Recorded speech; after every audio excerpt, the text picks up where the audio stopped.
1월 11일 월요일 새벽 예배 본문의 말씀은 누가복음 20장 27절로 40절까지 말씀이 되겠습니다.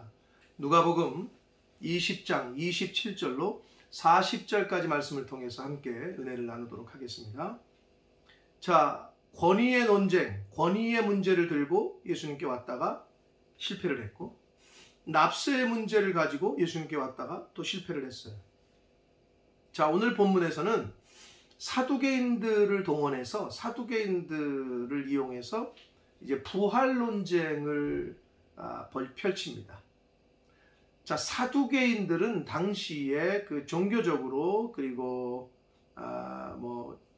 일반적으로도 권력과 부와 그 힘을 갖고 있었던 제사장 계급들인데, 이들은 현재 그 당시의 그 현재의 삶에 아주 높은 지위, 높은 돈, 그러니까 다 만족하고 다 가질 걸 가졌기 때문에 내세에 대한 문제에 별로 관심이 없었어요.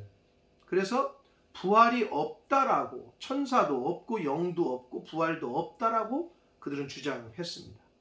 그리고 율법도 모세 오경만을 인정을 했고 다른 말씀들은 인정을 하지 않는 그러한 현재 자기들이 만족한 삶을 살고 있었기 때문에, 그래서 내세와 부활을 인정하지 않았던 사람들인데, 자, 부활이 없다고 주장하는 사두개인들이 이제 예수님께 와요. 부활이 27절, 부활이 없다고 주장하는 사두개인 중 어떤 이들이 와서 28절 물어 이르되, 선생님이여, 신명기 25장 5절의 말씀을 인용하면서 모세가 우리에게 써주기를, 만일 어떤 사람의 형이 아내를 두고 자식이 없이 죽으면 그 동생이 그 아내를 취하여 형을 위하여 상속자를 세울지니라 하였습니다. 자, 이건 무슨 얘기냐 하면, 당시에 그 신명기 25장 5절 이하에 나와 있는 계대 결혼에 대한 말씀이에요. 즉, 결혼을 했어, 맏아들이. 근데 그 맏아들이 결혼했는데 애가 없이 죽잖아요. 후사가 없이, 자녀가 없이. 그러면 그 동생이 형수랑 결혼을 해서 후사를 잇게 했어요. 이게 계대 결혼이에요. 종족을 번식, 가문을 이어가고 그 땅도 토지도 그 자기들이 지키기 위해서 이 당시에는 이걸 허락하셨어요, 하나님께서. 자, 그 말씀을 가지고 인용을 하는데, 그런데 29절, 그런데 7형제야, 7형제. 근데 장남이 아내를 결혼했는데 자식이 없어 죽어. 둘째, 셋째. 또 그래서 둘째가 형수랑 결혼해서 했는데 다시 자식이 없이 죽어. 셋째도 그렇고, 넷째도 그렇고, 다섯째도 그렇고, 여섯째도 그렇고, 일곱째까지. 이건 아주 극단적인 예를 드는 거예요, 이 사두개인들이. 왜? 부활이 없다는 쪽의 이야기를 계속 이제 뒷받침하기 위해서 극단적인 계대 결혼을 갖다가 들이미는 거예요. 율법에 이렇게 있지 않냐 이거죠. 자, 그 후에 여자도 죽었어요, 자식이 없이. 일곱이, 33절 보시면 7명이 다 그를 아내로 취했었잖아요. 그러면 부활이 있다면 부활 때 그 중에 누구의 아내가 되겠습니까? 이건 말이 안 되지 않느냐, 이렇게 얘기하는 거예요. 그래서 34절, 예수께서 이르시되 이 세상의 자녀들은 장가도 가고 시집도 간다, 이 세상에서는.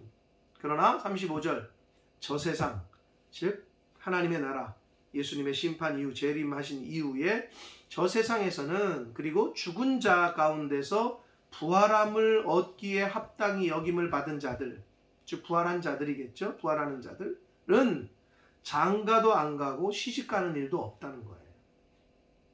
그리고 36절, 그들은 다시 죽을 수도 없어요. 부활의 은혜를, 부활하는 사람들은 이는 천사와 동등이에요. 그러나 부활의 자녀로서 하나님의 자녀다, 이렇게 말합니다, 예수님께서. 그러니까 사두개인들이 왜 그렇게 질문하는 걸 아셨고, 그들이 잘못 알고 있었던 내세관, 죽은 이후의 생각들, 그리고 부활에 대한 생각, 잘못된 것을 깨우쳐 주시는데, 일단은 부활한 사람은 다시 죽지 않는다. 두 번째, 시집 가는 일도 없고 장가도 안 간다. 그런 건 이 세상에서만 있는 거라는 거고, 세 번째, 천사와 동등이다.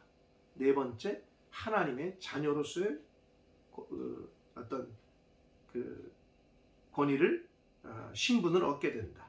이건데 여기서 부활의 자녀로서 하나님의 자녀라 36절에 말씀하고 있는 이 말씀은 첫 번째 말하는 부활의 자녀로서는 부활의 참여자라는 의미예요. 여기서 부활의 자녀라는 의미는 그렇게 해석을 했는데 원문을 더 가깝게 우리가 이해하기 쉬우려면 부활에 참여하는 자, 부활의 은혜를 입는 자는 하나님의 자녀, 여기서는 그 자녀가 성도라는 신분, 어떤 공적인 신분을 얻는다는 거죠. 하나님의 자녀라는 그런 신분, 성도의 신분을 말합니다. 그래서 37절 보시면 죽은 자가 살아난다는 것은 예수님께서도 다시 그들이 모세오경, 모세의 이야기를 언급을 했잖아요. 아까 앞에서 계대결혼, 신명기 25장에 예수님께서도 여기서 출애굽기 3장 6절에 그 이야기를 모세가 가시나무 떨기 가운데서 하나님을 만났던 그 이야기를 들어서 모세도 가시나무 떨기에 관한 글에서 하나님을 아브라함의 하나님이요, 이삭의 하나님이요, 야곱의 하나님이라고 칭했다는 거예요. 무슨 말이냐? 아브라함, 이삭, 야곱은 다 이미 죽은 사람이잖아요. 그런데도 하나님은 아브라함의 하나님이고 이삭의 하나님이고 야곱의 하나님이다. 즉 하나님 앞에서는 죽은 자도 하나님의 안에서는 살아있는 자라는 것을 이야기를 하는 거예요. 38절 보시면 이제 그 말씀을 해석하는데 하나님은 죽은 자의 하나님이 아니고 살아있는 자의 하나님이신데 하나님에게는 모든 사람이 살았다라고 말씀합니다. 자, 여기서 이 모든 사람을 어떻게 해석하느냐에 따라 조금 그 해석이 달라지는데요. 첫 번째는 모든 사람, 한마디로 이 세상의 모든 영혼이 살았다, 하나님 앞에서. 왜 그러냐면 요한복음 5장에 보면은 그 모든 사람이 부활한다는 거죠. 그래서 의인은 생명의 부활로, 죄인은, 악한 사람은, 악인은 심판의 부활로.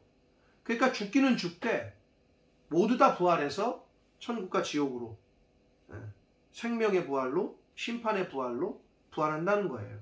요한복음 5장에 나와 있는 대로 이렇게 해석하는 것과, 두 번째는 여기서 모든 사람은 예수를 그리스도로 믿고 부활의 은혜를 믿는 사람들. 어떤 거를 택해도 좋지만 후자가 조금 더 가깝다고 생각을 합니다. 하나님에게는 모든 사람이 살았다. 부활하는 어떤 믿는 사람들이 다 살았다. 근데 모든 사람이라고 해도 악인과 선인, 죄인, 의인과 죄인, 악한 사람이라고 해도 뭐 틀린 말은 아니에요. 하나님 앞에서는 모든 사람이 살았다는 거예요. 하나님은 죽음의 그 권세를, 죽은 사람을 다시 살리실 수 있기 때문에 그런 의미에서도 하나님 앞에서는 모든 사람이 다 산 자와 같다는 거예요. 그래서 모세도 하나님을 아브라함의 하나님이요, 이삭의 하나님이요, 죽은 그 야곱의 하나님이라고, 과거에 죽었던 조상들의 이름의 하나님이라고 붙였다는 거죠. 왜 그러냐? 하나님 앞에서 살아있다는 거죠, 그들도. 그러자 서기관은 이제 하나님의 말씀을 기록하고 또 가르치는 사람인데, 당시의 서기관들은 그 예수님에 대해서 적대시했었어요. 대부분은 다. 근데 여기서 이 서기관 중 어떤 이가 말하되, 선생님, 예수님을 메시아로 인정 안 했으니까 선생님 잘 말씀하셨습니다. 근데 대부분의 서기관들은 바리새파였거든요. 그러니까 바리새인과 사두개인들은 약간 극과 극이었어요. 바리새인들은 아주 율법주의자들, 사두개인은 그렇지 않았단 말이에요. 로마하고도 가깝게 지내고 정치적으로 어떤 백그라운드를 형성해서 권세도 얻고 한자리 해 먹고 이런 사람들. 그러니까 완전히 극과 극이었어요. 그러니까 사두개인이 한 말이 틀렸다는 거지. 왜? 바리새파 서기관들, 바리새인들은 부활을 인정했거든요. 그러니까 예수님의 말씀이 그 사두개인에게 한 예수님의 이 부활에 대한 말씀이 맞다는 거지. 그래서 여기서는 선생님 잘 말씀하셨습니다 라고 얘기했다는 거예요. 그러자 40절, 그들은 아무것도 감히 더 물을 수 없었다. 유구무원이었던 거예요, 예수님의 이 말씀에. 이 사두개인들. 이렇게 해서 권위에 대한 논쟁, 권위에 대한 문제로, 납세에 대한 문제로, 부활에 대한 문제로 예수님을 어떻게든 공경에 빠뜨리려고 했으나 모두 다 실패하게 됩니다.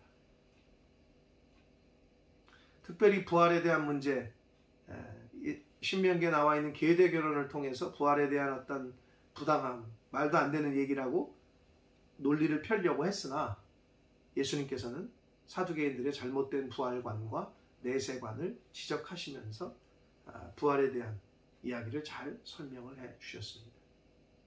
사랑하는 성도 여러분, 히브리서 9장 27절에 분명히 말씀하시기를 사람에게 한 번 죽는 것은 사람에게 모두에게 정해졌다. 그러나 그 후에는 심판이 있을 거다 라고 말씀하셨습니다. 죽음에 죽는 것이 끝이 아니라는 거예요. 부활해서 의인은 영생, 생명의 부활로, 악한 사람은 심판의 부활로, 예수를 그리스도로 믿고 하나님의 자녀가 된 사람들은 하나님의 자녀라는 성도라는 신분으로 그런 부활의 기쁨을 맛볼 것이고, 그렇지 않은 사람들은 심판의 부활에 참여해서 영원한 지옥의 고통을 겪게 될 것이다. 이것이 성경에서 말씀하고 있는 진리입니다. 그러므로 죽으면 다 끝난다. 그렇지 않습니다. 죽음이 끝이 아니라는 거 분명히 성경에서 말씀하고 있고, 심판이 기다리고 있다는 거 아시고, 하나님이 생명 주시는 날 동안에 이 땅에서는 고칠 수 있고 회개할 수 있고 바꿀 수 있고 상급을 쌓을 수도 있고, 그러나 죽으면 아무것도 바꿀 수도 없고 회개할 수도 없고 상급도 쌓을 수가 없습니다.